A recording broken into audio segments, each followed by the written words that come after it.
morning, everybody out there.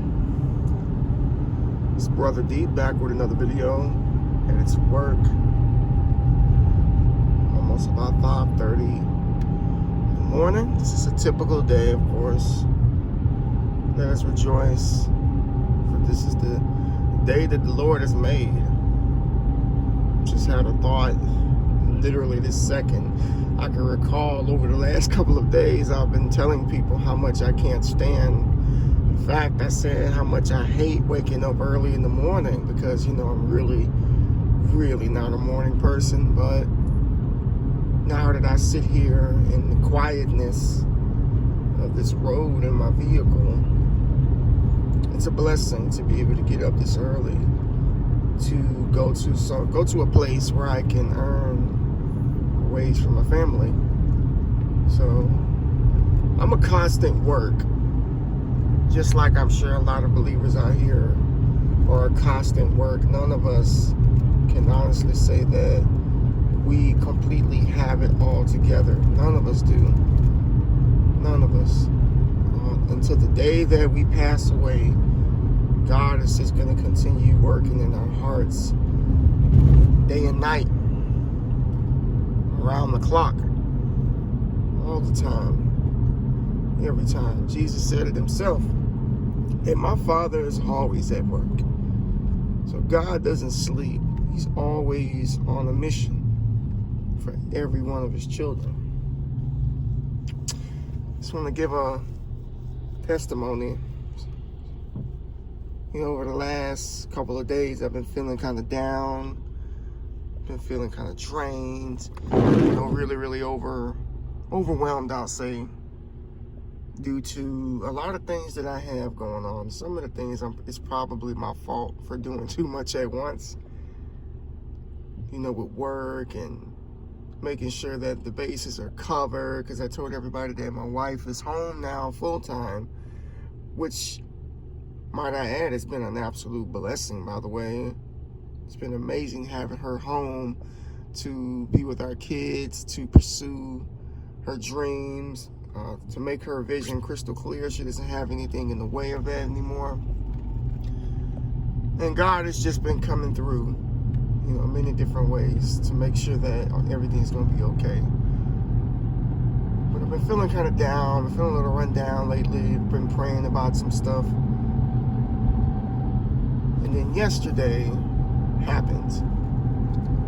Yesterday, the weather was a little bit warmer, just a little bit warmer than typical days. I mean, mind you, it is still the middle of February here in Florida, and it does get cold too. We got up to about maybe 65 degrees, so I decided that I would go for a walk in my neighborhood. If you've been watching this channel for the last few years, then you know that walks are notorious when it comes to YouTube videos. I did a lot of walk and talk videos, done a lot of these drive time videos as well. As I was walking, I came across a man. He's probably in his mid-40s, probably early 50s, I'd say.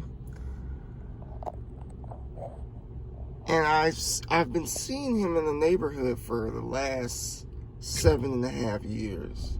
Been living in the same location for about 7.5 years, which is something else I've been praying about as well, as far as moving. But what I've learned is that God keeps us in the position for a reason. There's so many things that we've encountered that we wouldn't have encountered had we had left sooner. But anyway, this man, he has a disability. I never really knew what it was, but every time I would see him, he would speak. For the last 7.5 years, this man would always speak. He would always seem like he was happy, but I knew that he had a disability. You could just tell that something was not all the way there. Well, yesterday as I was walking, he passed me. I was like, oh, there he is again. Just say hello and keep moving. That's pretty much how we did it. But yesterday, he actually walked towards me on my side of the road, and we talked for a little bit. Then I just kept walking, and then he asked me, which way are you going? I said, I'm going this way. And he said, okay, well, I'm going to go that way too. Earlier that day, I made a tweet that said, because I had a conversation with one of my clients, and it was, it was about heaven and the will of God and why things are the way they are. It was a great conversation. And the tweet basically said, if there's somebody that you can make time for them. You never know. You may just be some sort of a building a pillar in that person's life just by speaking life into them. So I decided to take my own advice again and walk with him, or let him walk with me, we'll say. I could have just started jogging. I could have did anything, but my heart told me, it's probably the Holy Spirit, to be honest with you, to talk to this man. So as I'm talking to him, he speaks English. He was of Asian descent, but some of the things in which he said, it was kind of like, I don't want to be disrespectful and say all over the place, but he spoke, he would like ramble a little bit, mumble a little bit, and then say something that I clearly understood. And he had a book in his hands. So, we're just talking about life. We're talking about mental health. I think it was great that he was aware of mental health and how important it is to take care of yourself, how important it is to exercise, how important it is to read. And speaking of reading, he had a book in his hand. So I'm like, well, let me ask him, what is that in his hand? So I said, what type of book are you reading? And he never really got into depth as far as what the book was about, but he was like, it's knowledge, my man, it's knowledge. I was trying to expand my knowledge. And then I just caught a glance at the book, and it had the words Alzheimer's on it. And I don't know if it's him or his mother, because I know he lives with a woman, which I'm assuming either is his mother or possibly an aunt. I don't know. But anyway, I just saw that book. And then I told him about my grandmother, who passed away in 2020 she died of dementia and Alzheimer's. We were talking about how terrible it would be to lose your mind, and I said, well, she did lose her mind. He was like, man, don't say that. And I was like, well, it did happen. She passed away from it. And then he just immediately responded with oh man, it's bad, man. I'm sorry to hear that. Like, emotion just took over, like right then and there. Like, he understood. He sympathized with me during that moment. But then we just kept walking, and we reached the point in the neighborhood where I thought we were going to part. And I was like, well, I'm going to go ahead and head home. And he's like, well, I'll walk you home. So I said, okay, cool. So he did. We kept walking, and we just talked about, the current direction of the world as far as kids not really taking an interest in constructiveness and reading, but everything is about phones and tablets. And I'm not gonna lie to you, I'm kind of married to my phone myself. I'm trying to break that habit, but he told me something that really put things in perspective as far as what I believe is, what he's dealing with. He has his walk is, he doesn't walk straight. There's a limp with his walk. And I said, what happened to your knees? And he said, well, explosions.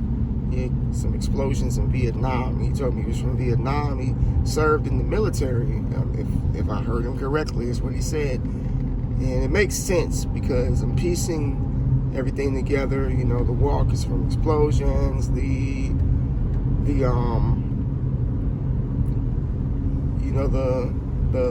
mind, the thought process possibly is PTSD. It's a lot of stuff, but the fact of the matter is that he said something that broke my heart. He was like, some people don't want to talk to me because they think I'm crazy. They think that something's wrong with me. I'm not crazy. And he would say things like, you know, I should have been dead 8 years ago. I should have been dead 8 years ago, but I'm still here. I'm still here. I'm still here. I was like, yeah, you're still here, my guy, because God has you here for a reason. You're here for a purpose. You're not dead. You're here. He's like, yeah, I'm here, but I want to be wrong. He feels like, you know, everything he says seems to be on point, and that he's not wrong about things. And he kept just uttering the words that I want to be wrong. I want to be wrong. I want to be wrong. So then I said, you know, I took a chance. I said, that's it. I'm going to pray for you. He's like, okay. So I sat there right where I live, and I prayed for him right then and there. And we had a moment, and he seemed like so happy that somebody prayed for him, and he was just sent him on his way, because I don't know if I'm going to see him again. Even though I've been seeing him, I don't want to take that for granted. I've been seeing him for the last 7.5 years. I don't know if I'm going to see him tomorrow. I'm not sure. But I do know this. I sent him on his way with a prayer that God would open his eyes and that give him favor and show him purpose, because he wants to know his purpose for this life. The next time I see him, I'm probably going to invite him to come to church with me. You know, I feel like that's what I'm going to do, honestly, because, you know, if it wasn't for me going for that walk, it wasn't for me taking that moment, I would have never got to pray for this man. And it just really, it filled a void. Like, I felt like an internal spiritual cup inside of me, like, get some holy water, like, dropped into it. That's how I felt by praying for this man and giving him some time and giving him some respect. Because the world doesn't care. The world is like all over the place, you know. But yeah, I just wanted to share that with everybody out there.